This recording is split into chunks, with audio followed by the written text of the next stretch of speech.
పవన్ కళ్యాణ్ ఈసారైనా ఎమ్మెల్యేగా గెలుస్తారా? చట్టసభల్లోకి అడుగు పెడతారా?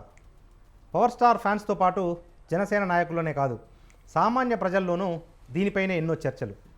గత ఎన్నికల్లో 2 చోట్ల ఓడిపోయిన పవర్ స్టార్ ఈసారి ఎన్నికల్లో పిఠాపురం నుంచి పోటీ చేసి అందరి అంచనాలు పటాపంచలు చేస్తూ బంపర్ విక్టరీ కొట్టారు. దాదాపు 70,000కు పైగా ఓట్ల మెజార్టీతో తొలిసారి ఎమ్మెల్యేగా అసెంబ్లీలోకి అడుగుపెట్టేందుకు సిద్ధమయ్యారు పవన్.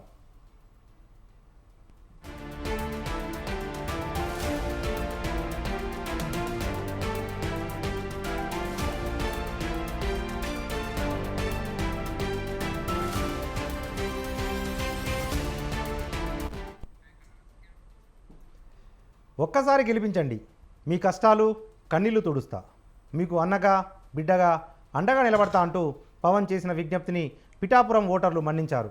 దీంతో వైసీపీ అభ్యర్థిగా బరిలో దిగిన వంగా గీతపై విజయం సాధించారు జనసేన అధినేత.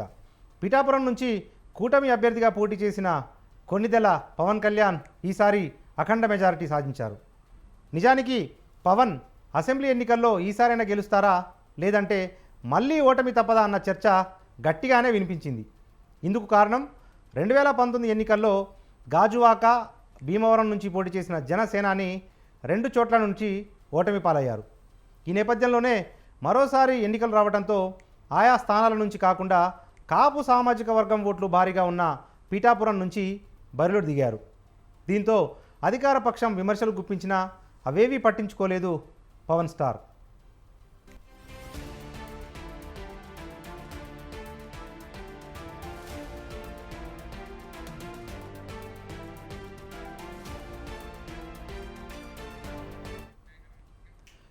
ఓవైపు టీడీపీ కూటమి అభ్యర్థుల తరఫున ప్రచారం నిర్వహిస్తూనే జనసేన అధినేతగా తన సొంత పార్టీ బాధ్యతల్ని మరోవైపు మోసుకుంటూ వచ్చారు పవన్.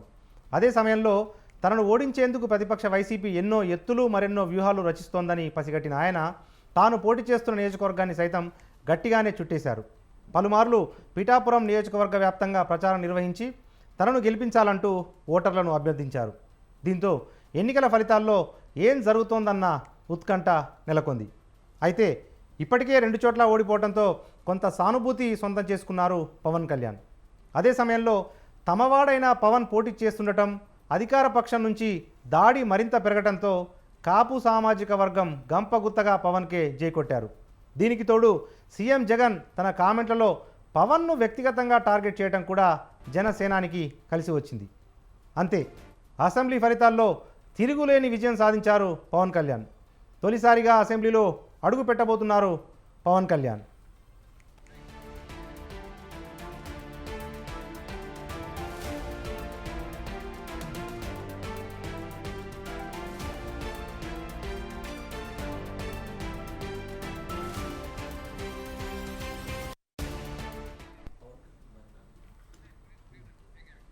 రైట్, ఈ ఎన్నికల ఫలితాలకు సంబంధించి విశ్లేషణ కొనసాగిద్దాం. మనతో పాటు మన స్టూడియోకి వచ్చారు కాంగ్రెస్ పార్టీ అధికార ప్రతినిధి గౌరీ సతీష్ గారు. వారితో పాటు ప్రముఖ రాజకీయ విశ్లేషకులు సీనియర్ జర్నలిస్ట్ ఉప్పల్ లక్ష్మణ్ గారు కూడా మనకు లైవ్లో అందుబాటులో ఉన్నారు. వారిద్దరి అభిప్రాయం తెలుసుకునే ముందు, పిఠాపురంలో పవన్ కళ్యాణ్ విజయం సాధించినట్టుగా ఎన్నికల అధికారులు ప్రకటించారు. దీనికి సంబంధించి పూర్తి సమాచారాన్ని మా రిపోర్టర్ నవీన్ రాజ్ మనకు లైవ్ ద్వారా అందజేస్తారు. నవీన్ రాజ్, ఏంటి ఇప్పుడు పిఠాపురంలో అధికారికంగా విజయం ప్రకటించారా? ఎంత మెజారిటీ వచ్చింది? ఎటువంటి వాతావరణం నెలకొంది పిఠాపురంలో? రాష్ట్ర రాజకీయాల్లో అయితే పట్టు వదలని విక్రమార్కుడిగా జనసేన అధినేత పవన్ కళ్యాణ్ అయితే చెప్పొచ్చు. గత ఎన్నికల్లో 2 స్థానాల్లో పోటీ చేసి ఓటమి చవి చూసిన జనసేన అధినేత పవన్ కళ్యాణ్ 10 ఏళ్ల పాటు ఈ జనసేన పార్టీని అయితే కొనసాగిస్తూ ఈ ఎన్నికల్లో పిఠాపురం నుంచి పోటీ చేసి తన సత్తా అయితే చాటుకున్నారు.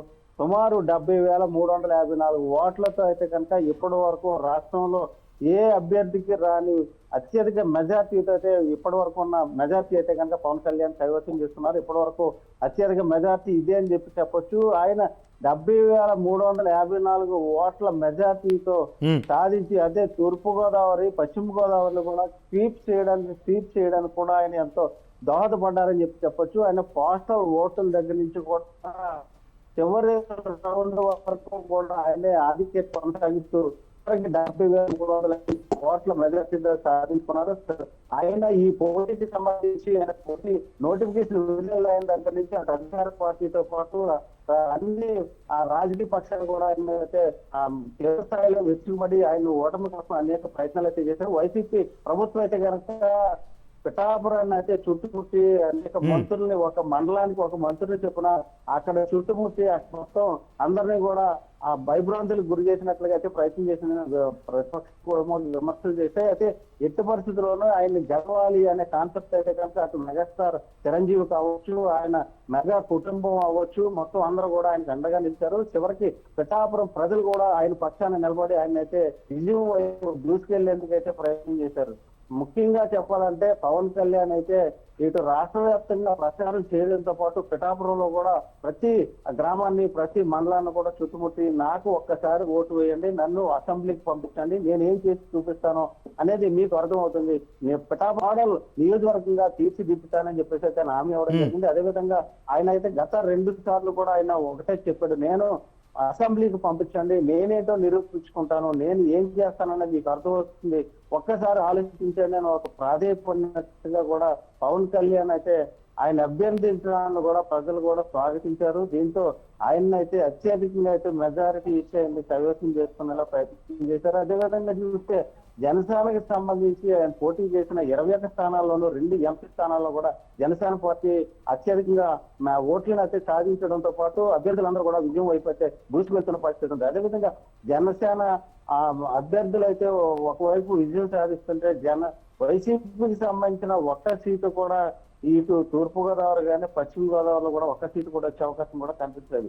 తుని నుంచి అయితే కనుక దాడిసిట్ రాజా నెగ్గుతారేమో అనేది ఒక 3-4 రౌండ్ల వరకు వచ్చినప్పటికీ చివరికి టీడీపీ అభ్యర్థి అక్కడ కూడా విజయం సాధించి అటు ఉభయ గోదావరి జిల్లాతో పాటు పశ్చిమ గోదావరి జిల్లాలో కూడా ఇటు టీడీపీ, జనసేన, బీజేపీ అభ్యర్థులే తమ విజయాన్ని అయితే కైవసం చేసుకుని విజయం వైపు అయితే దూసుకుపోతున్న పరిస్థితి ఉంది. రైట్ ఓకే వస్తాను. తాజా బ్రేకింగ్ అంతోంది. కర్ణాటకలో సెక్స్ స్కాండల్లో ఇరుక్కున్న ప్రజ్వల్ రేవన్న ఓటమి పాలయ్యారు. దాదాపు 44,000 ఓట్ల మెజారిటీతో ఆయనపై కాంగ్రెస్ అభ్యర్థి విజయం సాధించారు. మరొక కీలకమైన అంశం ఏంటంటే దేశవ్యాప్తంగా ఎన్నికల ఎజెండాగా ఉన్న రామమందిరం ఉన్న పార్లమెంట్ నియోజకవర్గం ఫైజాబాద్లో బీజేపీ ఎదురెత్తుంది. అక్కడ ఎస్పీ అభ్యర్థి లీడ్లో కొనసాగుతున్నారు. మనకంతున్న సమాచారం మేరకైతే ప్రధానంగా ఈ ఫైజాబాద్లో ఎస్పీ అభ్యర్థి దూసుకుపోతున్నారు. మరొక వైపు ఇండోర్లో సంచలనం నమోదైంది. కాంగ్రెస్ అభ్యర్థి ఫిరాయింపుతో నోటాకు ఓటేయాలి అని చెప్పి కాంగ్రెస్ పార్టీ పిలుపునిచ్చిన నేపథ్యంలో ఇండోర్లో దాదాపు నోటాకు 1,50,000 ఓట్లు నమోదైన పరిస్థితి అయితే మనకు కనిపిస్తోంది. ఇక ఇదే అంశానికి సంబంధించిన డిబేట్ను కొనసాగిద్దాం. మనతో పాటు మన స్టూడియోలో గౌరీ సతీష్ గారు ఉన్నారు, కాంగ్రెస్ పార్టీ అధికార ప్రతినిధి. సతీష్ గారు నమస్తే. రైట్, ఏంటి ఇప్పుడు కభీ ఖుషీ కభీ గమ్ అన్నట్టు తెలంగాణలో 50-50 మీకు ఒక 8 సీట్లు వాళ్ళకు ఒక 8 సీట్లు ఇచ్చారు. దేశవ్యాప్తంగా వాళ్ళకి అధికారం కట్టబెట్టారు, కానీ బలమైన ప్రతిపక్షంగా ఇండియా కూటమి కూడా ప్రజలు అవకాశం ఇచ్చారు. ఎట్లా చూస్తారు మీరు? ఖచ్చితంగా రాష్ట్రంలో భారతీయ జనతా పార్టీకి సీట్లు రావడానికి ఖచ్చితంగా బీఆర్ఎస్ పార్టీ నాయకులు, బీఆర్ఎస్ పార్టీ కార్యకర్తలే భారతీయ జనతా పార్టీని గెలిపించారు. ఎందుకనంటే ఎక్కడైతే 16 పార్లమెంట్ సెగ్మెంట్లలో ఎక్కడ బలమైనటువంటి క్యాండిడేట్లు పెట్టకపోగా పెట్టినటువంటి క్యాండిడేట్లు 2 రోజుల ముందు నుంచి వారందరూ కూడా సరెండర్ అయిపోయి బీఆర్ఎస్ పార్టీ నాయకులంతా కూడా ఎలక్షన్ రోజు బీజేపీకి ఓటేయండి అని చెప్పి ప్రత్యక్షంగా చెప్పినటువంటి దాఖలాలు కోకొల్లలుగా ఉన్నాయి. దాంతోపాటుగా ఎవరైతే ప్రజెంట్ సిచ్యువేషన్లో రాజకీయంగా సెల్ఫ్ సూసైడ్ చేసుకున్నటువంటి పార్టీ ఏదైనా ఉంది తెలంగాణలో, దేశంలో అంటే బీఆర్ఎస్ పార్టీ అనేది మనం అందరం కూడా స్పష్టంగా అర్థం చేసుకోవాల్సినటువంటి సమయం. సో రాష్ట్రంలో ఓటు బ్యాంక్ ఒకసారి షేర్ చేసుకున్నటువంటి విధానాన్ని మనం కంపేర్ చేసుకున్నట్టయితే బీఆర్ఎస్ పార్టీ ఓటు బ్యాంకును మెజారిటీగా వారే స్వయంగా భారతీయ జనతా పార్టీకి ట్రాన్స్ఫర్ చేయడం అనేది ఈ తెలంగాణ రాష్ట్రంలో భారతీయ జనతా పార్టీ ఎక్కువ సీట్లు రావడానికి అవకాశం. దాంతోపాటు ఎక్కడైతే మేము ఆశించినటువంటి మా పార్టీ అధ్యక్షులు కానీ ముఖ్యమంత్రి గారు ఆశించినటువంటి ఫలితాలకు మేము చేరువైనాం, అయినా కానీ కొన్ని 1-2 సీట్లు మినహా ఎక్కువ సీట్లు 1-2 సీట్లు తగ్గడం అనేది తగ్గింది. దానికి కారణం ఏంటంటే ఇటీవల బీఆర్ఎస్ పార్టీ నుంచి మా పార్టీలకు వచ్చినటువంటి అభ్యర్థులు మేము ఆశించినటువంటి స్థాయిలో పనిచేయకపోవడమా, లేకపోతే మేము ఎక్స్పెక్ట్ చేసినటువంటి మా క్యాడర్ను వాళ్ళు కోఆర్డినేట్ చేసుకోకపోవడం అనేది మనం ప్రత్యక్షంగా ఆలోచించబడినటువంటి అంశం. సో వాటి కారణంగానే ఎక్కడైతే మేము మా సీనియర్లుగా ఉన్నటువంటి కాంగ్రెస్ పార్టీ అభ్యర్థులను కేటాయించకపోవడం మూలాన ఎక్కువ స్థానంలో మేము అక్కడక్కడ సెకండ్ స్థాయిలో అంటే రెండవ స్థానంలో మేము నిలవడం అనేది జరిగింది ప్రత్యక్షంగా చూస్తాం. ఫర్ ఎగ్జాంపుల్ జైరాబాద్ స్థానాన్ని మేము కంపేర్ చేసుకున్నట్టయితే ఎన్నాళ్ళ నుంచో అక్కడ పనిచేసినటువంటి సురేష్ షెట్కర్ అక్కడ విజయం సాధించడం జరిగింది. ఇప్పటి వరకు కూడా ఇంతకుముందు కూడా బీజేపీ అక్కడ విజయం సాధిస్తుందని చెప్పి కూడా అందరూ అనుకున్నారు. కానీ ఊహించని విధంగా ఖచ్చితంగా అక్కడ భారతీయ జనతా పార్టీకి కంగుదినే విధంగా కాంగ్రెస్ పార్టీ అభ్యర్థిని ప్రజలు అక్కడ ఆశీర్వదించి గెలిపించడం జరిగింది. సో ఇవన్నిటి ఎందుకనంటే Bharatiya Janata party mind game ఆడడంలో కానీ ఇక్కడ ఉన్నటువంటి బీఆర్ఎస్ పార్టీ నాయకుల యొక్క ఓటు బ్యాంకును ట్రాన్స్ఫర్ చేసుకోవడంలో సక్సెస్ అయింది. బీఆర్ఎస్ పార్టీ అనేది రాష్ట్రంలో కనుమరుగైందని చెప్పడానికి ఇది ఒక ప్రత్యక్ష ఉదాహరణ. ఆ కనుమరుగవడం అనేది ఏ విధంగా అయిందంటే దేశంలో కానీ ప్రపంచంలో కానీ ఎప్పుడు కూడా ఏ రాజకీయ పార్టీ 2 పర్యాయాలు అధికారంలో ఉన్న తర్వాత ఇంత ఘోరంగా విఫలమైనటువంటి పార్టీ ఏదన్నంటే అది బీఆర్ఎస్ పార్టీ అనేది మనం అందరం కూడా ఒక్కసారి ఆలోచన చేయాలి. దాని మూలంగానే తెలంగాణ రాష్ట్రంలో మాతో పోటాపోటీగా బీజేపీ పార్లమెంట్ స్థానాలను కైవసం చేసుకోవడానికి ప్రయత్నం చేస్తుందనేది కాంగ్రెస్ పార్టీ యొక్క ఆలోచన. అదే విధంగా జరిగిందనేది కూడా ప్రత్యక్ష రిజల్ట్ అనేది కూడా మనకు ప్రత్యక్షంగా కనిపిస్తూ ఉంది. కరెక్టే గౌరీ సతీష్ గారు. సరే ఇప్పుడు బీజేపీ బీఆర్ఎస్ కలిసి చేసేయా లేదన్న విషయం పక్కన పెడితే మీరు అభ్యర్థుల సెలక్షన్స్ కూడా మిస్టేక్ చేశారు, దాన్ని యాక్సెప్ట్ చేస్తారా లేదా? మేము ఏమంటామంటే ఇక్కడైతే సామాజిక కోణంలో ఆలోచించిన తర్వాత పార్టీ ఆదేశానుసారము అక్కడక్కడ చిన్న చిన్న తప్పిదాలు జరిగినటువంటి మాట వాస్తవం. ఇందాక నేను సంబోధించడం జరిగింది. ఎక్కడైతే ఇతర పార్టీ నుంచి వచ్చినటువంటి అభ్యర్థులు మా పార్టీ అభ్యర్థులుగా పోటీ చేసినటువంటి ప్రాంతాల్లో మేము సెకండ్ స్థానంలో నిలవడం అనేది జరిగింది. దాని కారణంగా మా ముఖ్యమంత్రి గారు మా పిసిసి అధ్యక్షులు ఏదైతే ఆశించినటువంటి ఫలితాలను సాధించుకోలేకపోవడం కారణంగా మేము ఇప్పుడు బీజేపీ తోటి టైట్ ఫైట్ని ఎదుర్కొంటున్నటువంటి ప్రత్యక్షమైనటువంటి ఉదాహరణను మనం చూస్తూ ఉన్నాం. కాబట్టి అది ఖచ్చితంగా గ్రౌండ్లో మా క్యాడర్ దాన్ని వారు కోఆర్డినేట్ చేసుకోకపోవడం కారణంగా ఆ తప్పిదం అనేది స్పష్టంగా కనిపిస్తుంది. కాబట్టి ఖచ్చితంగా వాటిని కూడా మేము చెప్పాం ఎలక్షన్ల ముందు మా పీసీ అధ్యక్షుల రెఫరెండ్గా స్వీకరిస్తాం.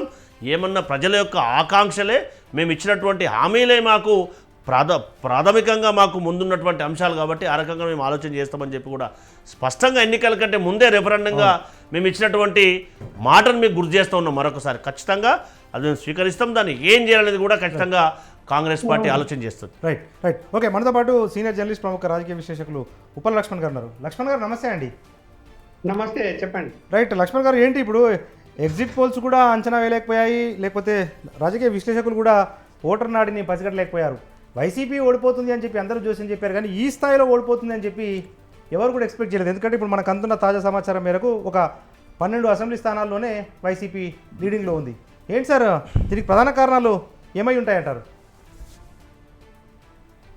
ప్రధాన కారణాలు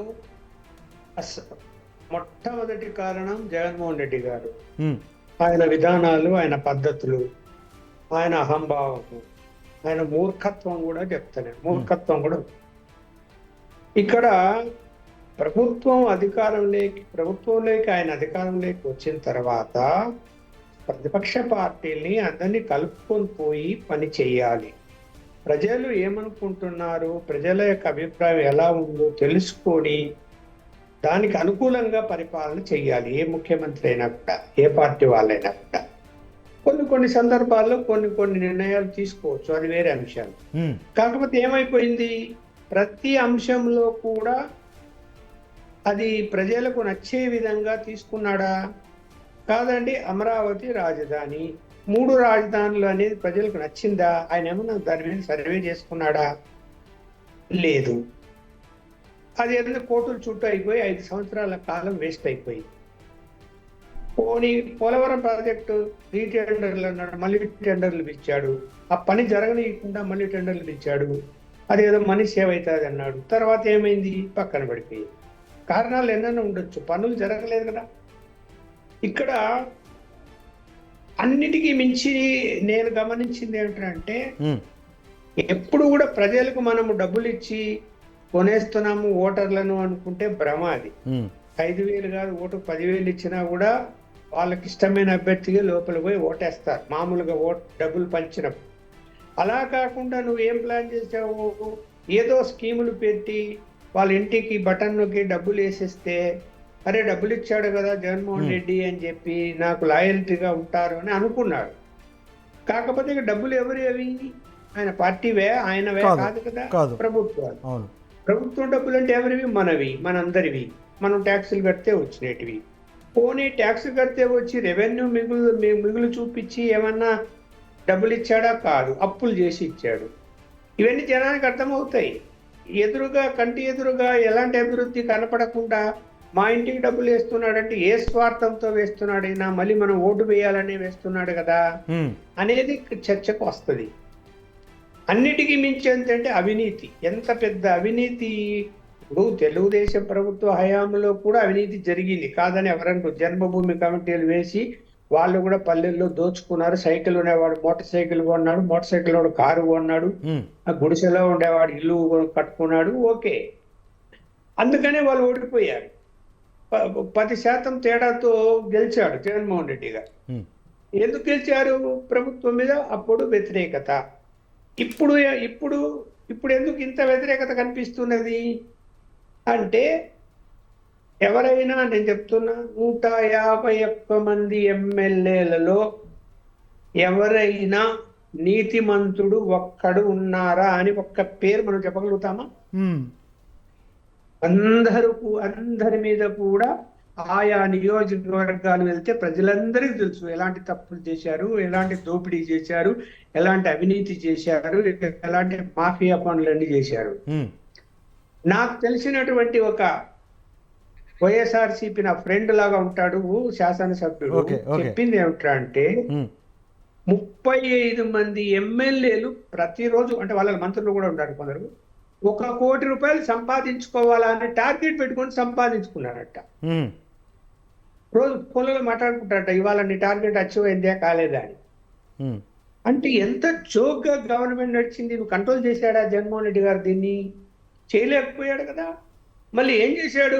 ఆ అవినీతి పరులందరికీ టికెట్లు ఇచ్చి, సరే కొంతమందిని ఏదో మార్చాము అని ఏదో మైండ్ గేమ్ ఆడాడు తప్ప, భుజం మీద చేసి నా తమ్ముడు చక్కగా పరిపాలన చేశాడు, మీ అందరికి అందుబాటులో ఉన్నాడు అని చెప్పి ఈ భుజం మీద చేస్తే జనాలు చూసేవాళ్ళు ఏమంటారు?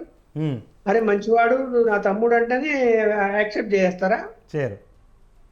మరి ఇలా ఎలా ఎలా ఆ క్యారెక్టర్ కనిపిస్తుంది కదా కంటికి, అతను ఎలాంటి వాడని. అందువల్ల ఏమైపోయింది? అలాగే పోనీ సామాన్య ప్రజలకు కానీ ప్రజలను ఏమైనా కలుసుకున్నాడా?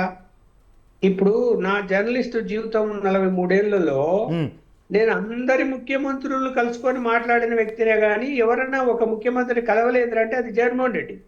అపాయింట్మెంట్ ఇవ్వలేదు, అడిగినా కూడా, ఎన్నిసార్లు అడిగినా కూడా. అంటే అలా అలా అంటే నేను నా గురించి నా ఎగ్జాంపుల్ చెప్పారు కానీ ఒక సీనియర్ జర్నలిస్ట్ గా ఒక ముఖ్యమంత్రిని కలవలేని స్థాయిలో మనం ఉంటే ఏం చెప్పాలి మనము?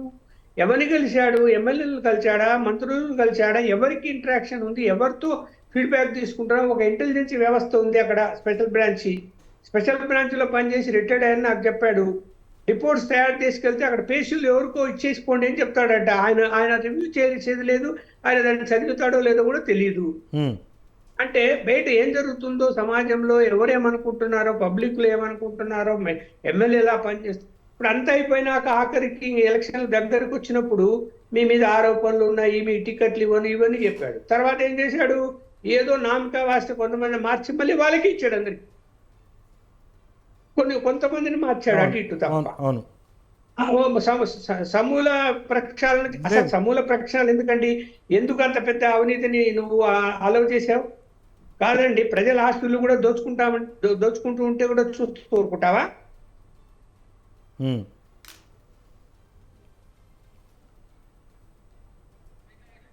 రైట్, మ్యూట్లో ఉన్నారు సార్, మ్యూట్లో వచ్చారు. అసలు రాయలసీమ నాది, రాయలసీమ పులివెందుల బిడ్డను, కడప బిడ్డను అన్నప్పుడు రాయలసీమలో మళ్ళీ 52 సీట్లు ఉంటే ఇవాళ పరిస్థితి ఏంటండి? 4 జిల్లాల్లో ఎక్కడ మెజారిటీ వస్తున్నది మీ పార్టీకి, వైఎస్ఆర్సీపీకి?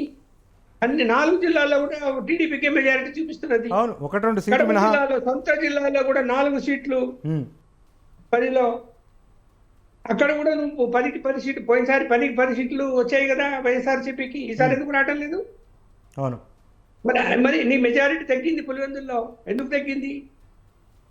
మరి ఇక్కడ ఇదంతా కూడా ప్రభుత్వ వ్యతిరేకత పనిచేసింది. 82% పోలింగ్ అయిందంటే, గతం కంటే 2% పెరిగింది అంటే గతంలో కూడా 10% తేడాతో గెలిచినప్పుడు ప్రభుత్వ వ్యతిరేక ఓటు శాతమే అది.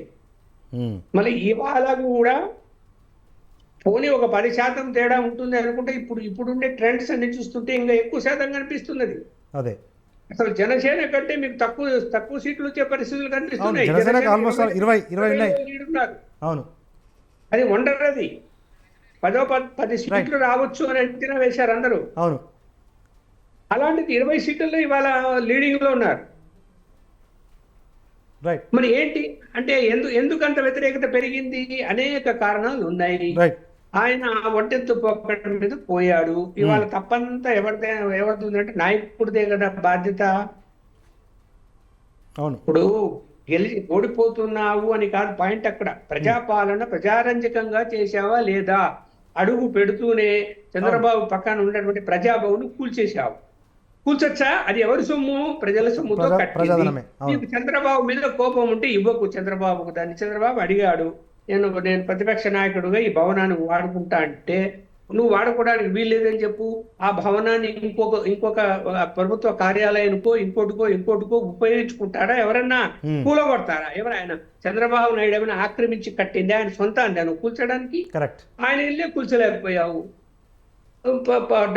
ప్రజల డబ్బుతో కట్టింది కూల్చేసి అలాంటి నిర్ణయాలు తీసుకుంటారు ఎవరైనా? ఇప్పుడు చంద్రబాబు నాయుడు ఆ సీట్లో కూర్చున్నాడు అని చెప్పి ఆ సీట్లో కూర్చోవడమే మానేసావు. లేదు కూలగొట్టింటే బాగుండేది. అది కూడా ఫిబ్రవరి కార్యాలయం కట్టాడు, ఆయన కూర్చున్నాడు ఇక్కడ. ఈ భవనం మొత్తం కూల్చేద్దాము అని కూల్చి ఉంటే బాగుండేదేమో. రైట్ సార్, వస్తాను. ఇలా పనులు చేస్తారు ఎవరైనా? ముఖ్యమంత్రులు వస్తాను సార్. మనతో పాటు బీజేపీ తెలంగాణ రాష్ట్ర అధికార ప్రతినిధి గంగాపురం వెంకటరెడ్డి గారు ఉన్నారు. వెంకటరెడ్డి గారు, తెలంగాణ ఎన్నికలు చూసినా, లేకపోతే ఈరోజు ఏపీ ఎన్నికలు చూసినా, లేకపోతే కేంద్ర ఎన్నికలు చూసినా కూడా ప్రజలు అభివృద్ధి సంక్షేమం కంటే ఇంకా ఏదో కోరుకుంటా ఉన్నారు. అంటే ఏకస్వామ్యమో, లేకపోతే నిరంకుశంగా పాలించడాన్నో, లేకపోతే అహంభావాన్నో జనాలు తట్టుకోవట్లేదు అన్న ఒక మెసేజ్ అయితే కనిపిస్తూ ఉంది కదా సార్? కరెక్టే అది. ఇప్పుడు ఎందుకంటే ప్రజలు ఈ ఆధిపత్యము, అణిచివేత, ఈ అన్యాయంగా అక్రమంగా సంపాదించేటువంటి పరిస్థితులు, వీటన్నిటిని కూడా మనసులో ఎక్కడో దగ్గర చర్చ చేసుకుంటున్నటువంటి సందర్భం, అవకాశం వచ్చినప్పుడు ఉపయోగిస్తున్నటువంటిది. సరే, కొన్ని సందర్భాల లోపల వీళ్ళు ప్రలోభ పెట్టి డబ్బులు ఇచ్చి ఏ పార్టీ అయినా కూడా ఒక చేసినప్పుడు కూడా ఒక ఆత్మ పరిశీలన చేసుకున్నప్పుడు, ప్రశాంతంగా ఆలోచించినప్పుడు, ఒక విలువల గల ప్రభుత్వం, ప్రజా సంక్షేమాన్ని దృష్టిలో పెట్టుకునేటువంటి ప్రభుత్వం రావాలని కనీసం విద్యావంతులు నుంచి ఆలోచిస్తున్నటువంటి సందర్భం. దానికి ఇంకొక కాలం పట్టచ్చు. ఎందుకంటే కొంత చదువు బాగా విస్తరించిన తర్వాత ఈ ఆలోచన తప్పకుండా వస్తుంది. ఈ ఓట్లు కొనే పద్ధతి, ప్రలోభాలకు లొంగకుండా చేసేటువంటి పరిస్థితి లోపల ఓటింగ్ జరగాలని మనం కోరుకుందాం. ఆ పద్ధతి లోపల ఇక్కడ జరుగుతున్నటువంటి పరిస్థితి. ఇప్పుడు వాస్తవానికి అక్కడ జరిగినటువంటి పరిస్థితులు చాలా రకాలుగా, చాలా సందర్భాల్లో వచ్చినటువంటి మనం విన్నటువంటిది ఏంటంటే, సంక్షేమ కార్యక్రమాలు జగన్ గారు బాగా పెట్టినారు అనేటువంటిది ఒకటి ఉంది. అవినీతికి సంబంధించినటువంటి కేసులు కూడా చాలా ఉన్నాయి అనేటువంటిది వస్తుంది. ఇక్కడ కూడా టీఆర్ఎస్ అదే పని చేసింది. సంక్షేమ కార్యక్రమాలు పెట్టినారు, అవినీతి. ఈ సంక్షేమ కార్యక్రమాలు, అవినీతి రెండు వెళ్ళినటువంటి పరిస్థితి లోపల ఆ ప్రభుత్వాలను కూలగొట్టిన పరిస్థితి. సరే, రేపు రేవంత్ గారి గవర్నమెంట్ ఏమైతే తెలియదు, వాళ్ళు కూడా చాలా సంక్షేమ కార్యక్రమాలు వ్యక్తి కేంద్రంగా చేసినటువంటి పరిస్థితులు అవి ఎంతవరకు అమలైతే అమలు కావు అనేటువంటి సమస్య కూడా ఇప్పుడు. ఎందుకంటే మిత్రులు మాట్లాడినప్పుడు వాళ్ళు చెప్పినారు, వీళ్ళు చెప్పినారు, వాళ్ళు చెప్తే ఓట్లు వేసినారు అనేటువంటిది కాదు. కానీ అది నేను మళ్ళీ ఒకసారి ఇంతకుముందు చెప్పినటువంటి మిత్రులు వాళ్ళ ప్రతినిధి ఉన్నప్పుడు చెప్పినటువంటిది అంటే, ఏ ప్రజలు కూడా అట్లా చెప్తే చేసేటువంటి జేబులో ఉన్నాయా? కేసీఆర్ జేబులో ఓట్లు ఉంటాయా? పోతుంది. వాళ్ళకి వాళ్ళ డిపాజిట్లు రాకుండా పోతారండి. వాళ్ళు అంటే రాజకీయాల నుంచి పూర్తిగా నిష్క్రమణ చేస్తున్నారా? ఇప్పుడు వాళ్ళు నిజంగా నిష్క్రమణ చేయాలనుకున్నప్పుడు మాకు ఓటు వేయండి అని చెప్పాలా? వాళ్ళు కాంగ్రెస్ గెలవకూడదు అనేటువంటిది అట్లా ఉంటుందా? వాళ్ళు కూడా ఉంటారు, ఉండాలని. ప్రజాస్వామ్యంలో ఏ పార్టీ అయినా ఉండొచ్చు. కాకపోతే విధానాల మీద మన చర్చ ఉంటుంది. విధానాల మీద వ్యతిరేకిస్తాము, మనం పోటీ పడతాము, గెలుస్తాము, ఓడతాము, అది చర్చ వేరు. కాబట్టి అట్లా ఉండదు. వీళ్ళు 6 నెలల లోపల చేయలేనటువంటి చెప్పి చేస్తాము అనేటువంటి అనేక స్కీములు పెట్టినారు కాంగ్రెస్ వాళ్ళు తెలంగాణలో. వాటి మీద ప్రజలకు విరక్తి వచ్చింది. లేకపోతే మామూలు విషయం కాదు. మరి తక్కువ అంచనా వేస్తున్నాం. ఏంటంటే మీరంతా కూడా, మీడియా కూడా ఏం చేస్తుందంటే, జాతీయ స్థాయిలో బీజేపీ డౌన్ అయింది, గ్రాఫ్ డౌన్ అయింది, అన్ని సీట్లు రావాలా, ఇన్ని సీట్లు రావాలని అంటారు. కానీ ఇవాళ మాకు 8 సీట్లలో మేము గట్టిగా ఇప్పటివరకు కూడా ఈ టైం కూడా మేము పోటీ పడుతున్నామంటే మహా గొప్ప విషయం. అది మామూలు విషయం కాదు. అది తక్కువ అంచనా వేస్తున్నారు జనము. పర్సెంటేజ్ మాకు ఎంత పెరిగిందో మరి మీ దగ్గర ఏమైనా ఉంటే సమాచారం చెప్పండి. 30-35% మాకు వచ్చింది. మేము ఆల్టర్నేటివ్ అనేటువంటి దాని కింద ప్రజలు మోదీని ఇవాళ దేశవ్యాప్తంగా, ప్రపంచవ్యాప్తంగా ఆయనకు ఉండేటువంటి గౌరవాన్ని మరొకసారి తెలంగాణ ప్రాంతంలో ఉండేటువంటి గ్రామీణ ప్రజలు, చదువురానటువంటి మహిళలు కూడా ఇవాళ ఆయన ఉంటేనే బాగుంటుందట ఢిల్లీలో అనేటువంటి పద్ధతి లోపల ఓటేసినట్టు సందర్భాన్ని చూసినాము. ఆ రకంగా జరిగినటువంటిది. అంతేగాని మేము అడిగినాము 400 సీట్లు, ప్రజలు ఇవ్వలేదు. కానీ మమ్మల్ని అధికారుల నుంచి తొలగించలేదు కదా. 60-65 తేడా ఉంది మాకు కూటమికి వాళ్ళకు. మా కూటమిలోకి వెళ్ళి వాళ్ళ కూటమిలోకి వస్తారేమో అనేటువంటి ఆశతో మేమే గవర్నమెంట్ ఫామ్ చేస్తాం అది కాదది. అంటే దాన్ని అట్లా వేయడం అనేటువంటిది అంటే కొన్ని ఏ పద్ధతికి పొత్తుల ధర్మానికి ప్రతీక నా దృష్టిలో చంద్రబాబు నాయుడు మరొకసారి కూడా చెప్తున్నటువంటిది. ఆయన చాలా పొత్తులు చూసినాడు, చాలా రకాలుగా జాతీయ స్థాయిలో వాజ్పేయి దగ్గర నుంచి ఇప్పటిదాకా ఆయనకు ఉన్న అనుభవం ఎవరికి లేదు వాస్తవాన్ని కూడా. కాబట్టి అటువంటి నిర్ణయాలు ఆయన చేయడు. వీళ్ళు ఏదో ఆశపడుతున్నారు, వాళ్ళు వస్తారేమో వీళ్ళు వస్తారేమో, వస్తే మేము రాజ్యం ఎక్కుతాము అనేటువంటి పద్ధతిలో పోతున్నారు. అది అదిరేది కాదు, కుదిరేది కాదు. మాకు మెజారిటీ ఉంది, మేము ప్రమాణ స్వీకారం చేస్తాము, పాలనకు వస్తాం, తప్పులు ఉంటే ఏమైనా సరిదిద్దుకుంటాం, ప్రజాక్షేమాన్ని దేశ సౌభాగ్యాన్ని దృష్టిలో పెట్టుకుని అభివృద్ధి పథంలో మేము భారతీయ జనతా పార్టీ ఈ దేశాన్ని పాలిస్తుందని చెప్పి మరొకసారి మీ ద్వారా ప్రజలకు తెలియజేస్తున్నట్టు. రైట్, ఇదే మన ఎలక్షన్ సంబంధించిన అప్డేట్స్ కానీ విశ్లేషణ కార్యక్రమంలో ఒక చిన్న బ్రేక్ తీసుకున్న తర్వాత పూర్తి స్థాయి అప్డేట్స్, ఎందుకంటే కొన్ని అధికారికంగా ప్రకటిస్తూ ఉన్నారు.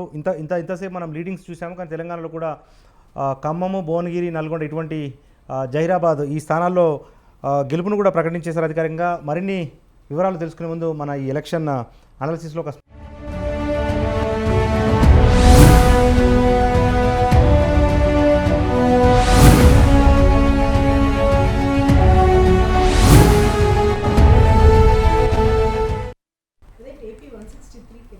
రైట్.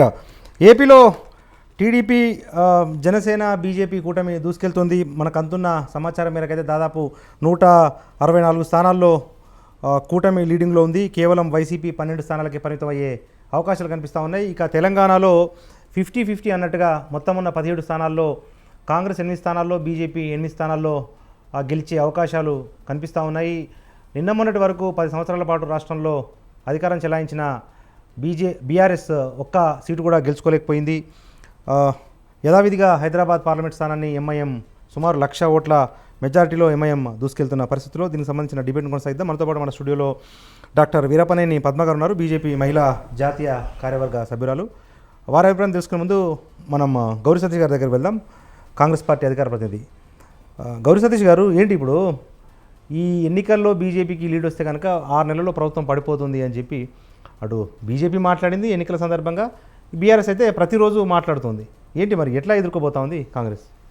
దేశంలో ప్రతిపక్ష పార్టీలు ఉన్నటువంటి అధికారంలో ఉన్నటువంటి రాష్ట్రాలలో ప్రభుత్వాలను పడగొట్టినటువంటి ఘనత భారతీయ జనతా పార్టీది.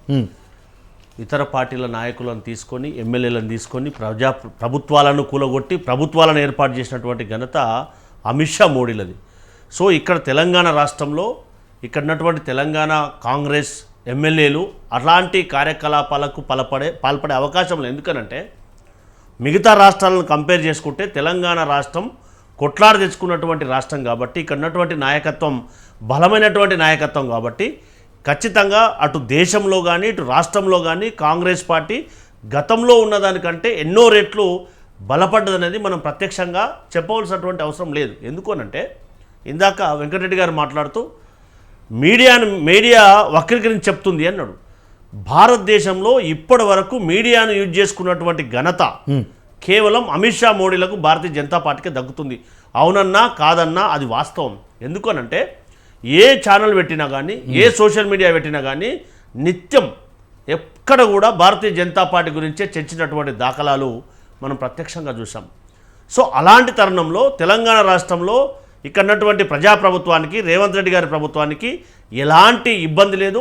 అందులో జరిగినటువంటి ఏదైతే ఉప ఎన్నిక ఉందో, ఏదైతే కంటోన్మెంట్ ఎన్నిక ఏదైతే ఉందో, ఎంత సెంటిమెంట్ ఉన్నప్పటికీ కూడా కాంగ్రెస్ పార్టీని తెలంగాణ ప్రజలు ఆశీర్వదించారు, అక్కడ ఉన్నటువంటి ప్రజలు. కాబట్టి ఇవన్నీ కోణాలు మనం ఆలోచించినట్టయితే అటు ప్రజల యొక్క ఆశీర్వాదంతో కానీ కాంగ్రెస్ పార్టీ సింబల్ పైన ఎన్నికైనటువంటి ఎమ్మెల్యేలు ఎక్కడ కూడా అటు భారతీయ జనతా పార్టీ వైపు చూసే అవకాశమే ఉండదు. కాబట్టి ఈ సందర్భంలో ప్రజాప్రభుత్వానికి ఎలాంటి ఇబ్బంది అనేది ఉండదు. గౌరవ ముఖ్యమంత్రి గారు ఏ విధంగా ఉండాలి, ఏం చేయాలనేది సహమంత్రి మండలితోంచి కట్టుదిట్టమైనటువంటి పరిస్థితిలో ఉన్నారు. కాబట్టి ఎక్కడ కూడా వాళ్ళు ఆశించినటువంటి కోరిక నెరవేరడానికి తెలంగాణ రాష్ట్రంలో అవకాశం అనేది ఉండదు. ఎందుకనంటే వాళ్ళు మహారాష్ట్రలో చేసినటువంటి సంఘటనను యావత్ భారతదేశంలో ఉన్నటువంటి అందరూ ప్రజలు, అన్ని రాజకీయ పార్టీలు ప్రత్యక్షంగా చూసిన తర్వాత వాళ్ళు చిదరించుకోవడం అనేది జరిగింది. ఎందుకనంటే వాళ్ళు మైండ్ గేమ్ ఆడుతూ 3 బార్ 400 సీట్ అని చెప్పి ప్రజలకు ఒక మైండ్ గేమ్తో వచ్చారు. అయినా ఇది మీరు చేస్తున్న తప్పు, మీరు ఆడినటువంటి ఏదైతే సెన్సిటివ్ విషయాలను మంగళసూత్రాలు లాక్కుంటారని చెప్పారు. హిందువుల యొక్క ఆస్తులను ముస్లింలకు పంచుతారని చెప్పారు. ఎక్కడైతే ఒక ప్రాంతం నుంచి ఇంకో ప్రాంతానికి వెళ్ళిన తర్వాత వారి యొక్క భాష కానీ వారి యొక్క స్పీచ్ స్టైల్ చూస్తే చాలా వ్యత్యాసంగా మాట్లాడినటువంటి మాటలు మనం ప్రత్యక్షంగా చూసాం. అదే ఇంకో ప్రాంతానికి వెళ్ళిన తర్వాత ఎక్కడైతే ముస్లిం రిజర్వేషన్ ఎత్తేస్తామని చెప్పినటువంటి వాళ్ళు తర్వాత 4th ఫేజ్లోకి వచ్చేసరికి చిన్నప్పటి నుంచి నేను ముస్లింతో ఆడుకున్నాను, ముస్లింలందరూ నా సహోదరులు లాంటి వాళ్ళు, ప్రతి పండగ వాళ్ళ ఇంటికి వెళ్ళి ఆడుకున్నటువంటి దాఖలా అని చెప్పి ప్రత్యక్షంగా మాట మార్చినటువంటి స్వయంగా ప్రధానమంత్రి నరేంద్ర మోడీ గారిని కంపేర్ చేస్తే రాజకీయాలు అత్యంత దయనీయమైన స్థితికి తీసుకున్నటువంటి పరిస్థితి ప్రత్యక్షంగా నరేంద్ర మోడీ గారు చేసినటువంటి పరిస్థితి మనకు ప్రత్యక్షంగా కనిపిస్తుంది. ఇవన్నింటినీ కంపేర్ చేసుకుంటే ఖచ్చితంగా ప్రజాస్వామ్యాన్ని కాపాడుకోవాల్సినటువంటి బాధ్యత, ఖచ్చితంగా యునైట్గా ఉండవలసినటువంటి బాధ్యత ప్రతి రాజకీయ పార్టీ పైన ఉంది. దాంతోపాటుగా తెలంగాణ రాష్ట్రంలో ప్రజాప్రభుత్వానికి ఏమాత్రం కూడా అటు బీఆర్ఎస్ వాళ్ళు మాట్లాడిన మాటలు కానీ బీజేపీ వాళ్ళు మాట్లాడినటువంటి మాటలు కానీ పట్టించుకోవాల్సినటువంటి అవసరం లేదు. ఖచ్చితంగా ప్రజాప్రభుత్వం 5 సంవత్సరాలకు ప్రజలు మాకు ఆశీర్వాదం ఇచ్చారు. ఖచ్చితంగా మేము ఇచ్చినటువంటి హామీలు నెరవేర్చడానికి శాయశక్తుల ప్రయత్నం చేస్తాం. ప్రజల యొక్క ఆకాంక్షల మేరకే ప్రభుత్వం కొనసాగుతుంది తప్పితే ఎవరు తాటాకు సప్పులకు భయపడే ప్రసక్తే లేదని చెప్పి కాంగ్రెస్ పార్టీ పక్షాన భారతీయ జనతా పార్టీకి బీఆర్ఎస్కు విజ్ఞప్తి చేస్తా ఉన్నాం, హెచ్చరిస్తా ఉన్నాం. Right okay. మనతో పాటు ఉప్పలక్ష్మణ్ గారు ఉన్నారు, ప్రముఖ రాజకీయ విశ్లేషకులు, సీనియర్ జర్నలిస్ట్. ఉప్పలక్ష్మణ్ గారు, ఇక దేశవ్యాప్త ఎన్నికల ఫలితాలను చూస్తే మహారాష్ట్రలో ఈ షిండే ఎపిసోడ్ అనేది బీజేపీకి కలిసినట్టుగా కనిపిస్తూ ఉంది. అత్యధిక స్థానాలను అక్కడ బీజేపీ కూటమి కోల్పోయింది. ఇక రాజస్థాన్, ఉత్తరప్రదేశ్, బెంగాల్లో కూడా ఆశించిన స్థాయిలో బీజేపీకి సీట్లు రాలేదు. అంటే గతంతో పోలిస్తే ఆయా రాష్ట్రాల్లో సీట్లు తగ్గాయి. ఒరిస్సా, ఆంధ్రప్రదేశ్, తెలంగాణ ఇటువంటి చోట్ల సీట్లు పెరిగినా కూడా బీజేపీ సాంప్రదాయంగా బలంగా ఉన్న ఈ రాష్ట్రాల్లో సీట్లను కోల్పోవాల్సి వచ్చింది. ఏంటి సార్ కారణాలు, ఏమై ఉంటాయి? అదే ఇప్పుడు 10 సంవత్సరాలు అధికారంలో ఉన్న తర్వాత వ్యతిరేకత అన్నది సహజంగా పెరుగుతుంది. అయితే దానికి ఆజ్యం పోసే విధంగా నరేంద్ర మోడీ గారు కూడా కొన్ని అంశాలని అనవసరంగా లేవనెత్తి మరి స్థాయి దిగజార్చి ఉపన్యాసాలు చెప్పిన మాట వాస్తవం. అలాగే రెండోది, ధరలు విపరీతంగా పెరిగిపోయి ఉన్నాయి. ఈ ధరల గురించి అస్సలు పట్టించుకోలేదు. పెట్రోల్ డీజిల్ తగ్గిస్తామన్నాడు, తగ్గిలేకపోయారు. నిత్యావసర వస్తువులు, అసలు మందులు, మెడిసిన్స్ ఎంత దారుణంగా రేట్లు పెరిగిపోయాయంటే ఎందుకు వాటి మీద దృష్టి పెట్టలేదు, ఎందుకు ధరలు అలా పెంచారు ఉన్న పలంగా. మరి రోజువారీ సమస్యను అంటే ఆరోగ్య రీత్యా ఎదుర్కొన్నటువంటి వాళ్ళు 250 రూపాయలతో చాలా మందులు నెలసరి వచ్చేటివి డబల్ అయింది. 500 రూపాయలు పెడితే కానీ మందులు వచ్చే పరిస్థితి లేదు. అంటే రెగ్యులర్ పేషెంట్లు వాడేటువంటి మందులు ఎలా ఫీల్ అవుతారు? ఎవరిది బాధ్యత అది? ఏదో జిఎస్టీ పేరు పెట్టారు, మేము కంట్రోల్ చేస్తున్నామంటే ఎక్కడ కంట్రోల్ చేసి? నిత్యావసర వస్తువుల ధరలైతే ఎవరైనా ఒక పేద కుటుంబాన్ని అడుగు, వాళ్ళు ఏం చెప్తారు? 3,000 రూపాయలకి ఇంట్లో సరుకులన్నీ వచ్చేటివి, నెలకు సరిపోయేటివి ఇవాళ 2 పెరిగిపోయి, అంటే 9,000 రూపాయలు అయితే కానీ సరుకులు రావడం లేదు. అదే సరుకులు, అదే క్వాంటిటీ అని చెప్తున్నా. చాలా మందిని అడిగాను నేను, మా ఇంట్లో పనిచేసేటువంటి ఆమెను కూడా అడిగాను, అదే చెప్తున్నాను. మరి వీటన్నిటినీ కూడా పరిగణలోకి తీసుకున్నారా? తీసుకోలేదు.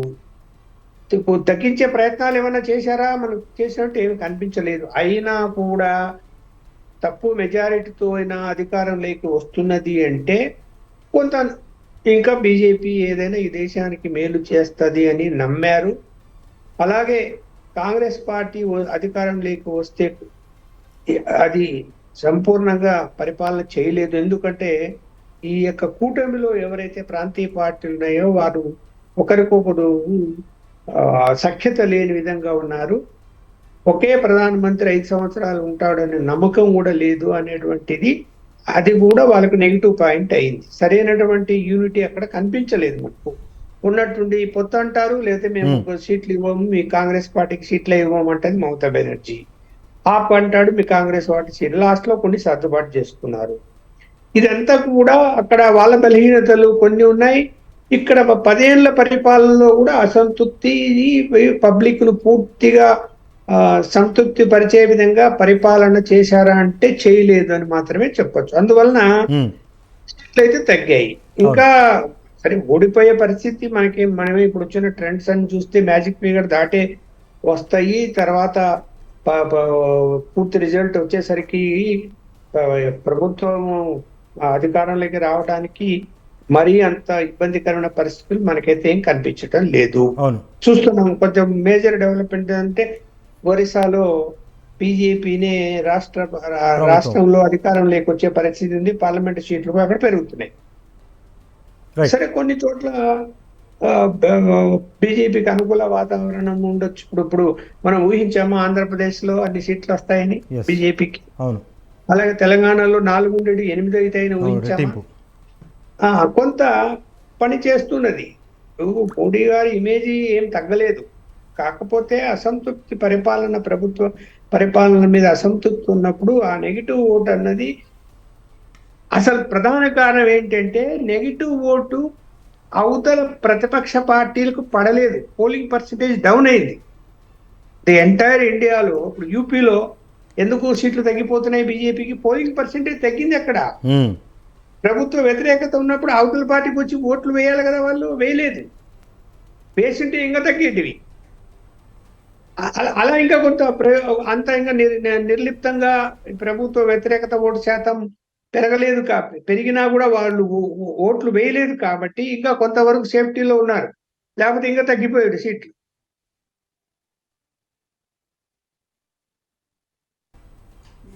చెప్పండి.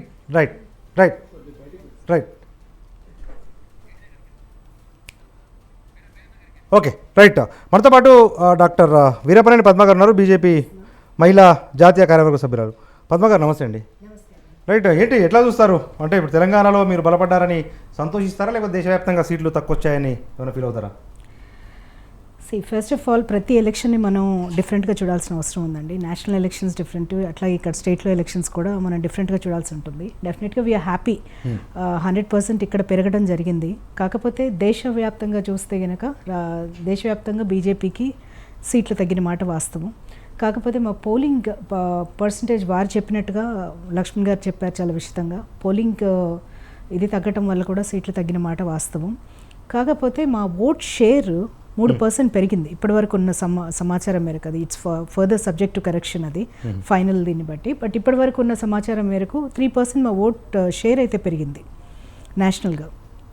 సో డెఫినెట్లీ మేము ఆశించిన రీతిలో మాకు సీట్లు రాకపోయినా అన్ఎక్స్పెక్టెడ్గా ఎక్కడైతే హిందీ హార్ట్లాండ్, అలాగే మహారాష్ట్ర, వెస్ట్ బెంగాల్, ఇలా కొన్ని స్టేట్స్ ఏవైతే మేము బాగా సీట్లు వస్తాయని మేము ఆశించామో అక్కడ రాని మాట వాస్తవం. ఓకే. కాకపోతే ఈ ఎలక్షన్ని ఒక విధంగా చూస్తే పీపుల్ ఓటెడ్ హూ వాంట్స్, అంటే దే చోస్ ద అపోజిషన్ అనిపిస్తోంది.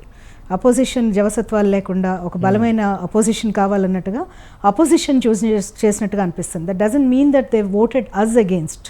అవును. బీజేపీ ఇప్పటికీ సింగిల్ లార్జెస్ట్ పార్టీ, ఇప్పటికీ మోడీ గారి ఇమేజ్ ఏమీ తగ్గలేదు. కొన్ని ఫ్యాక్టర్స్ అంటే లోకల్ ఫ్యాక్టర్స్ చాలా ప్లే చేసినట్టుగా అనిపిస్తోంది. ఓకే. అంటే మోడీయే ప్రధాని కావాలని ప్రజలు కోరుకున్నారు. అదే సమయంలో బలమైన ప్రతిపక్షం కూడా ఉంటే మాకు ఉపయోగకరంగా ఉంటుంది అన్న భావన ప్రజలకు కనిపించిందంటారా? డెఫినెట్లీ. రైట్. ఓకే. ఏంటి సార్, ఇప్పుడు ఇప్పటికీ 10 సంవత్సరాల నుంచి కాంగ్రెస్ పార్టీ కానీ కూటమి పక్షాలు కానీ అధికారంలో లేవు. మరొక 5 సంవత్సరాలు కూడా విపక్షాల్లోనే కూర్చోవాల్సిన పరిస్థితి కాంగ్రెస్కి ఏర్పడుతూ ఉంది. ఏంటి ఈ 5 సంవత్సరాలు చాలా సుదీర్ఘ సమయం కదా, 15 సంవత్సరాలు అధికారంలో లేకుండా ఉండాలంటే మొట్టమొదటిసారిగా అనుకుంటా కాంగ్రెస్ పార్టీ. ఖచ్చితంగా ప్రజలు ఇచ్చినటువంటి తీర్పును మేము గౌరవిస్తాం. దాంతోపాటుగా వచ్చినటువంటి ఓట్ షేరింగ్ కానీ సీట్ల సంఖ్యను కానీ మేము ఎన్నో రెట్లు ఇంప్రూవ్ అయినామనేది మనం అందరం కూడా ఆలోచన చేయాలి. దాంతోపాటు అధికారంలో ఉన్నటువంటి ఎన్డీఏ కూటమి వారి యొక్క పరిపాలన పట్ల ప్రజలు ఇచ్చినటువంటి మ్యాండేట్ ఏదైతే ఉందో దాని పట్ల కూడా వాళ్ళు ఆత్మపరిశీలన చేసుకోవాల్సినటువంటి అవసరం ఎంతైనా ఉంది. దాంతోపాటుగా మేము ఏదైతే గతంలో ఎవరైతే కాంగ్రెస్ పార్టీకి కనీసం 50 సీట్లు దాటాయని చెప్పి అమిత్ షా మోడీలు మాట్లాడినటువంటి మాటలను వారు ఒక్కసారి ఆత్మపరిశీలన చేసుకోవాలి. ఒక బలమైనటువంటి ప్రతిపక్షాన్ని అధికారానికి చేరువలో ఉంచాలనేది ప్రజలిచ్చినటువంటి తీర్పును ఖచ్చితంగా మేము ఒక జాతీయ పార్టీగా గౌరవించడం మా నైతికమైనటువంటి మా ధర్మం. దాంతోపాటు ఏదైతే దేశ ప్రజలు మాకిచ్చినటువంటి మ్యాండేట్ను స్వీకరించి ప్రజల గొంతుక కావడానికి శాయశక్తుల ప్రయత్నం చేస్తాం. ఏదైతే వారు ప్రజలకు ఇచ్చినటువంటి హామీలు నెరవేర్చడంలో గత 10 సంవత్సరాలు వారు ఏ విధంగానైతే ఫెయిల్ అయ్యారో, వాళ్ళు ఎప్పుడు కూడా మనం ప్రత్యక్షంగా ఒకసారి చూసినట్టయితే ఎన్నికల ముందు ఏదో ఒక స్టంట్ అంటే ప్రజల్లో రెచ్చగొట్టే విధంగా ఏదో ఒక విధానాన్ని తీసుకొచ్చి గతంలో పుల్వామా ఇన్సిడెంట్ తీసుకొచ్చి ఎన్నికల ముందు ఒక రాజకీయ గారడి చేసినటువంటి పరిస్థితి ప్రత్యక్షంగా చూసాం. తర్వాత దేవుడు అనేవాళ్ళు మన తెలంగాణ సమాజానికే కాదు భారతదేశంలో అందరికీ దేవుడు, అందరూ కూడా వారికి నచ్చినటువంటి దేవుణ్ణి అభిమానించే అవకాశం ఉంటుంది. బాలరాముని తీసుకొచ్చి ఎన్నికల ముందు ఏ విధంగా స్టంట్ చేశారో మనం ప్రత్యక్షంగా చూసాం. మేమేం చెప్తున్నామంటే సంక్షేమం కావాలి, అభివృద్ధి కావాలి, అందరికీ ఆ ఫలాలు అందరికీ అందాలి.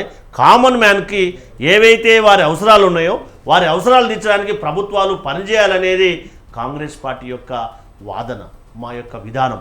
ఆ ఉద్దేశంతో అందరూ సమానం అనే భావన, అందరికీ ఫలాలు అందాలనే ఉద్దేశంతో మా నాయకుడు దేశంలో ఉన్నటువంటి north west, west to north, south పాదయాత్ర చేసి దేశ ప్రజల్లో ఆత్మవిశ్వాసాన్ని నింపగలిగాడు. కాబట్టి మేము మంచి ఫలితాలను సాధించడానికి అవకాశం ఏర్పడిందనేది కాంగ్రెస్ పార్టీ విశ్వసిస్తూ ఉంది. ఖచ్చితంగా ప్రజలు ఇచ్చినటువంటి మ్యాండేట్ని మేము స్వీకరిస్తాం, మా వంతు ధర్మాన్ని ఖచ్చితంగా నిర్వర్తిస్తాం. ఏదైతే అధికారంలో ఉన్నటువంటి పార్టీకి ప్రతిపక్ష పార్టీ ఏదైతే చేయాలో దాన్ని విధి నిర్వహణ ఎక్కడ తగ్గకుండా తప్పకుండా మా విధి నిర్వహణ కొనసాగించడానికి కాంగ్రెస్ పార్టీ ప్రయత్నం చేస్తుంది.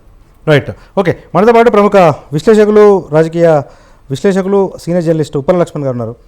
లక్ష్మణ్ గారు, అంటే ఇప్పుడు 2014 ఎన్నికల్లో కానీ 19 లోక్సభ ఎన్నికల్లో కానీ ఒక స్థిరమైన బలమైన ప్రభుత్వం ఉండాలంటే కూటమికి కాకుండా బీజేపీకే పూర్తి స్థాయిలో మ్యాజిక్ ఫిగర్ ఇవ్వాలి అని చెప్పి మోడీ గారు విజ్ఞప్తి చేశారు. 303 అంతకు మించి కూడా మెజారిటీ దేశ ప్రజలు కట్టబెట్టారు. కానీ ఈసారి మ్యాజిక్ ఫిగర్ను బీజేపీ అందుకోలేకపోయింది. దాని ప్రభావము ఏమైనా ప్రభుత్వ ఏర్పాటులో కానీ లేకపోతే ప్రభుత్వ పాలనలో కానీ కనిపించే అవకాశాలు ఉంటాయంటారా?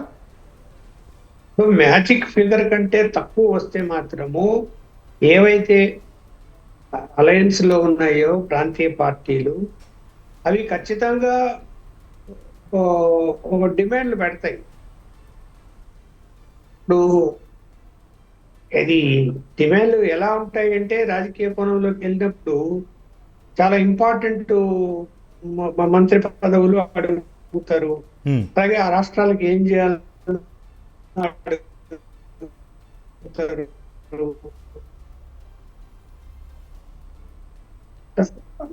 అది దాన్ని భరించాల్సి వస్తుంది బీజేపీ చేసిన నరేంద్ర మోడీ గారు. లేకపోతే ఇంకొక విధానంలో పని చేయడానికి ఇష్టపడతాడా? అప్పుడే సోషల్ మీడియాలో అన్నింటిలో వార్తలు వస్తున్నాయి. మ్యాజిక్ ఫిగర్ కంటే తక్కువ వచ్చి కూటమితో సహా ప్రభుత్వాన్ని ఏర్పాటు చేయదలుచుకుంటే మోడీ గారు ప్రధానమంత్రిగా ఉండకపోవచ్చు. ఇతరులకు ఎవరికైనా ఛాన్స్ అంటే బీజేపీలోనే ఇంకొక నాయకులకు ఛాన్స్ అనేది రావచ్చేమో అని ఇలా పేర్లతో సహా వస్తున్నాయి. అవును. మరి ఈ విషయంలో మరి ఆయన వ్యక్తిగత స్వభావం ఎలా ఉందో తెలియదు. ఆయనేమో మళ్ళీ నేనే ప్రధానమంత్రి అని ఆయన ప్రచారంలో కూడా ప్రకటించుకున్నాడు. అలాగే పార్టీ కూడా అమిత్ షా కూడా ఆయనే మళ్ళీ ప్రధానమంత్రి కూడా ప్రకటించి ఉన్నాడు. బట్ ఏ వాతావరణంలో అది పూర్తి మెజారిటీ వచ్చి అంటే వాళ్ళు టార్గెట్ 370 రావాలి అని టార్గెట్ పెట్టుకున్నారు. ఆ 370 బదులు 270కి వచ్చినా కూడా మ్యాజిక్ ఫిగర్ వరకు వచ్చినా కూడా పర్వాలే. కానీ అది కూడా రాకపోతే పరిస్థితి ఏంటి? మరి ఆయన దానికి అంగీకరించి బాధ్యత తీసుకొని లేకపోతే ఏ చంద్రబాబు నాయుడు లాంటి వ్యక్తో లేకపోతే ఇంకొకరు ప్రాంతీయ పార్టీల వాళ్ళు చక్రం తిప్పే ప్రయత్నాలు కేంద్రంలో చేస్తే, లేదంటే విత్డ్రా చేసుకుంటామంటే గవర్నమెంట్ పడిపోతుంది. అలాంటి పరిస్థితుల్లో మరి పరిపాలన చేస్తాడా? ఆయన మనస్తత్వం ఇప్పుడు అంగీకరిస్తుందా? ఎందుకంటే ఆయన ఒక విధానంలో వెళ్ళిపోయాడు 5 సంవత్సరాలు. నేనే సర్వము, నేనేం చెప్తే జరగాలి అని. ఇప్పుడు అలా జరగదు, అలా కుదరదు కదా. ఇంకా అవును, అన్నని కలుపుకొని పోయి పరిపాలన చేయాల్సి వస్తుంది కదా. మరి కొన్ని విధాన నిర్ణయాలు ఇప్పుడు వాళ్ళు ఒక బీజేపీ ఒక టార్గెట్ పెట్టుకుంది కొన్ని అంశాల మీద. అవును, అందుకని మాకు సంపూర్ణ మెజారిటీ ఇవ్వండి, 2/3 మెజారిటీ ఇవ్వండి అని చెప్పి వాళ్ళు ఏదో ఇంకా కొన్ని చేయాలి అనేటువంటిది ముందే చెప్పి ఉన్నారు. ఇవన్నీ మేము చేస్తాము అని. ఇప్పుడు చేయగలుగుతాడా? చేయాలి అంటే అలైడ్ పార్టీలు అంటే పొత్తుతో ఉన్న పార్టీలన్నీ ఒప్పుకోవాలి కదా. ఒప్పుకుంటాయా? వద్దని చెప్తాయా? వద్దంటే ఆగాలి కదా. మరి అంటే ఇప్పుడు పిఓకేని స్వాధీనం చేసుకుంటాము అని చెప్పారు ఎన్నికల ప్రచారంలో. అవును.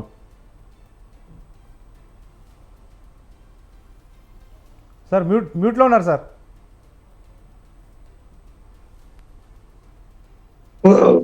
అంతవరకు ఎందుకు మనం అట్లా అనేక అంశాల్లో వాళ్ళు కామన్ సివిల్ కోడ్ ఉంది.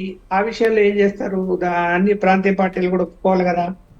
మెజారిటీ లేనప్పుడు ఒకవేళ బిల్లు పెడితే వీగిపోయే అవకాశాలు కూడా వస్తాయి.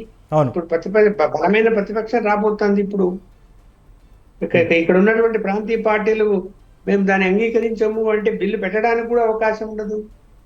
అందువల్ల ఏంటంటే బీజేపీ అనుకున్న లైన్లో ఈ 5 సంవత్సరాలు పరిపాలన చేయటానికి అవకాశాలే లేవు. Okay, right. ఓకే, నిజంగా బీజేపీ అంటే నరేంద్ర మోడీ గారు తిరిగి ప్రధానమంత్రి అయితే పాలన అంత సాఫీగా సాగదు, గతంలో మాదిరిగా సాగదు, కత్తి మీద సాములా ఉండే అవకాశాలు ఉన్నాయన్న అభిప్రాయం కూడా వ్యక్తమవుతోంది.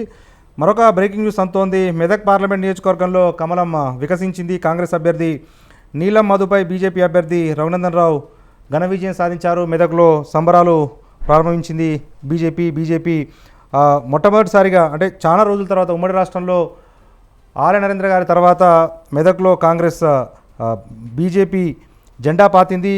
ఎందుకంటే ఇది అత్యంత కీలకమైన నియోజకవర్గం. ఇక్కడ మాజీ ముఖ్యమంత్రి కేసీఆర్, మాజీ మంత్రి హరీష్ రావు ఇద్దరు కూడా ఈ మెదక్ పార్లమెంట్ పరిధిలోని సిద్దిపేట, గజ్వేల్ నియోజకవర్గాలకు ప్రాతినిధ్యం వహిస్తారు. అటువంటి ప్రాంతంలో ఈరోజు బీజేపీ గెలిచింది, సంబరాలు చేసుకుంటా ఉంది. దీనికి సంబంధించి మనతో పాటు డాక్టర్ వీరపనేని పద్మ గారు ఉన్నారు, బీజేపీ మహిళా జాతీయ కార్యవర్గ సభ్యురాలు. పద్మ గారు, ఏంటి ఇప్పుడు లక్ష్మణ్ గారు చెప్పింది మీరు విన్నారు. ఈ 10 సంవత్సరాల పాటు అంటే మోడీ ఆడిందే ఆట పాడిందే పాటగా పాలన సాగింది. భాగస్వామ్య పక్షాలను కాదు, కనీసం సొంత పార్టీ వాళ్ళను కూడా ఓకే కొన్ని బలమైన డెసిషన్స్ తీసుకున్నారు ఆయన. నార్మల్ టైంలో ఎవరు తీసుకోవడానికి సాహసించని నిర్ణయాలు కొన్ని తీసుకున్నారు ఆయన. దానికి ఆయనకి మద్దతుగా హోల్ పార్టీ నిలిచింది, ఎందుకంటే అబ్సల్యూట్ మెజారిటీలో ఉన్నారు ఆయన. సో దానివల్ల కొన్ని మామూలు టైంలో ఎవరు అటెంప్ట్ కూడా చేయని కొన్ని చేశారు ఆయన. 370 అబ్రిగేషన్ కానీ ఇలాంటివి, వాటిలో కొన్ని వివాదాస్పదమైనవి ఇవి ఉన్నా కూడా he was able to pass. ఇప్పుడు ఆ పరిస్థితి ఉండకపోవచ్చు అన్నట్టుగా లక్ష్మణ్ గారు చెప్పారు. అది వాస్తవం కూడా. ఎప్పుడైనా అబ్సల్యూట్ మెజారిటీ ఉన్నప్పుడు ఒకలాగా డిసైడ్ చేస్తాము, అబ్సల్యూట్ మెజారిటీ లేనప్పుడు సంకీర్ణ ధర్మాన్ని పాటిస్తూ వాళ్ళ ఇష్టాయిష్టాలని కూడా పరిగణలోకి తీసుకోవాల్సి ఉంటుంది. కాబట్టి అంత ఫ్రీ హ్యాండ్ అయితే ఉండదు. Okay, right.